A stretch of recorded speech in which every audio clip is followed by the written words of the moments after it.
राजेंद्र गौतम जी से करता हूं। राजेंद्र जी, मैं आपसे जानना चाहता हूं कि ये केशव प्रसाद मौर्य के इस स्टेटमेंट का बदलाव, जो यू टर्न मारा उन्होंने, कंप्लीट अपनी 7.5 साल की इस राजनीतिक जो उनकी प्रतिद्वंदिता चल रही थी, एक तरह से माना जाए कि अब उन्होंने मुख्यमंत्री की बादशाहत को स्वीकार कर लिया।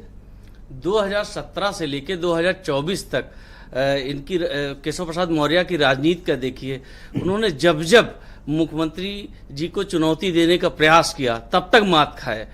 चाहे वो एनेक्सी में उन्होंने अपनी नेम प्लेट लगाने का प्रयास किया हो, उस समय ये इनकी नेम प्लेट उठाकर बाहर कर दी गई थी। इसके साथ ही इन्होंने कानून, अभी कुछ दिन पहले कानून व्यवस्था पे भी सवाल खड़े किए थे।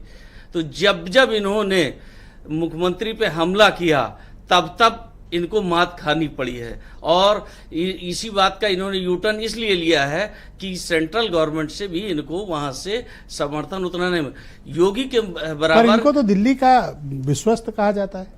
नहीं, विश्वस्त 2024 के परिणामों ने बदलाव कर दिया है। अब इन लोगों को जो 10 सीटों का विधानसभा में उपचुनाव है, उसको इन लोगों को बचाने का बहुत बड़ा है और सबकी प्रतिष्ठा दांव पर है। सबसे ज्यादा प्रतिष्ठा यूपी के मुख्यमंत्री योगी आदित्यनाथ जी की है, उसके बाद केशव प्रसाद मौर्य की है। आप मुझे इस बयान में बदलाव का कारण तो बताओ। बदलाव अभी कोई उपचुनाव भी नहीं, उपचुनाव तो नवंबर में होगा जाके, नहीं होना होता तो अभी हो जाता। हमारे ख्याल से ये वहां से इनको फटकार पड़ी है कि अगर आप लोग एक साथ नहीं हुए तो आगे का परिणाम बहुत विपरीत हो सकता है।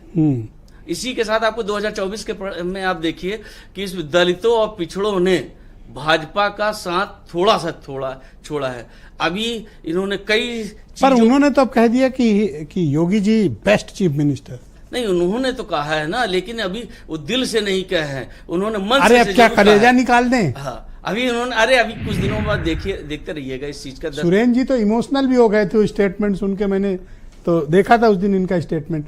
पर आप क्या मानते हो कि ये दिल्ली से कहा गया है या फिर इसमें केशव प्रसाद मौर्य ने चतुराई से कोई एक रणनीति तैयार की है? कुछ बड़ा राजनीतिक दांव है ये। नहीं, हमारे आप पॉलिटिशियंस को वैसे नहीं समझ सकते जैसे वो एक्चुअली बोल रहे होते हैं। नहीं, हमारे ख्याल से ये ऐसा नहीं है, ये वहाँ दिल्ली का असर है और इसीलिए ने केशव मौर्य जी ने यूटर्न लिया है। तो आपका दो मानना है कि दिल्ली के ने इनको समझा दिया है। जी। और दूसरा, जो उपचुनाव आ रहे हैं उसमें एक दिखे। हाँ, एक दिखे, इसलिए ऐसा किया गया है। और ये दिल्ली ने कराया। दिल्ली ने कराया।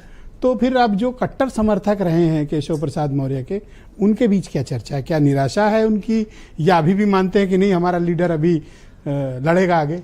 अब समर्थक लोग तो अपने लीडर की प्रशंसा करेंगे ही करेंगे। अब उन्होंने वो इसे क्या मानते हैं? सपोर्टर हमारे ख्याल से बदलती हुई परिस्थितियों में अपने आप को ढालने का प्रयास करेंगे। और शुक्रिया।